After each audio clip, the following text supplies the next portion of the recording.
सन 2015 की बात है। अप्सरा ब्यूटी पार्लर 6 महीने पहले ही खुला था, लेकिन इसकी गिनती दिल्ली के सबसे मशहूर मेकओवर पार्लर में होनी शुरू हो गई थी। पार्लर की मालकिन श्वेता तिवारी को लोग मेकओवर का भगवान मानने लगे थे। धीरे से पार्लर का दरवाजा खुला। श्वेता ने देखा कि एक सांवली लड़की, जिसके चेहरे पर काफी पिंपल्स हैं, अंदर आ रही है। वेलकम डियर, क्या नाम है आपका? मेरा नाम निशा है। तुम्हारी स्किन का तो बहुत बुरा हाल है, लेकिन तुम अब फिक्र मत करना। मैं तुमको इतना खूबसूरत बना दूंगी कि जितने लड़कों ने भी आज तक रिजेक्ट किया होगा, वो सारे तुम्हारे कदमों में होंगे। इसीलिए तो मैं आपके पास आई हूँ। पैसे चाहे जितने लगे, मैं आपको ज्यादा ही दूंगी, लेकिन प्लीज मुझे इस बदसूरती से निजात दिला दीजिए। हो जाएगा, सब हो जाएगा। बस 1 महीने का ट्रीटमेंट है। तुम कल शाम 5 बजे के बाद यहाँ आ जाना, ठीक है? हाँ ठीक है मैम। अगले दिन निशा पार्लर पहुंची। Close your eyes my dear. Nisha ने जैसे ही आंखें बंद की तो उसने निशा की आंखों पर कुकुम्बर के स्लाइस रख दिए। फिर उसने चेयर को पकड़ा, एक कमरे में ले गई। निशा, अपनी आंखें मत खोलना, वरना आंखों में जलन होने लगेगी। And don't ask any type of question. Nisha अब चुप ही रही। श्वेता ने फ्रिज खोला और उसके अंदर से एक जार निकाला। लिक्विड के अंदर एक मेकअप ब्रश डुबोया और उसके बाद उस लिक्विड को उसने निशा के फेस पर लगाना शुरू कर दिया।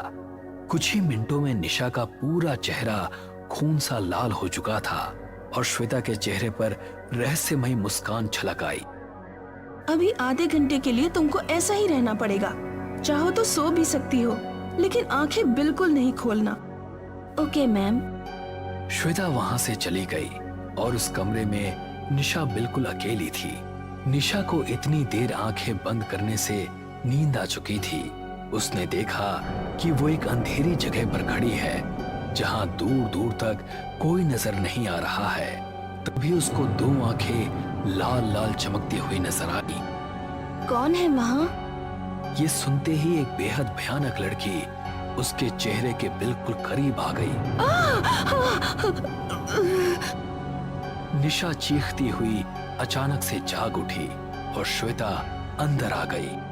क्या हुआ डियर, आप ऐसे क्यों चिल्लाई? निशा कुछ बोल नहीं रही थी।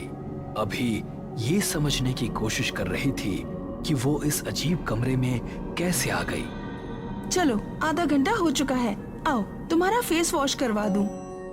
रीना ने निशा का फेस वॉश किया और उसने अपना चेहरा मिरर में देखा तो उसको काफी फर्क नजर आया। उसके चेहरे पर मुस्कुराहट आ गई। तुम्हारी मुस्कान बता रही है कि तुम रिजल्ट से खुश हो। हाँ मैम। ये तो पहला दिन है, अभी तुम्हें 29 डेज और आना है। बिल्कुल गैप नहीं करना। Thank you ma'am, bye. Nisha वहां से चली गई। उस दिन के बाद कई दिन गुजरे और धीरे धीरे 1 महीना निकल गया। आखिरी दिन भी श्वेता ने निशा के साथ वैसा ही किया। जब श्वेता उसको आईने के सामने ले गई तो अपना गोरा रंग और चमकता साफ सुथरा चेहरा देखकर निशा हैरान रह गई। उसकी खुशी का ठिकाना नहीं था। वाकई में मुझे तो आइडिया भी नहीं था कि मैं इतनी खूबसूरत हो सकती हूँ। तुम्हें देखकर मुझे बहुत अच्छा लग रहा है निशा। अब एक बात सुनो, मैं ये ब्रेसलेट तुमको दे रही हूँ, इसको मेरा आशीर्वाद समझना। Sure ma'am, thank you. जब वो घर पहुंची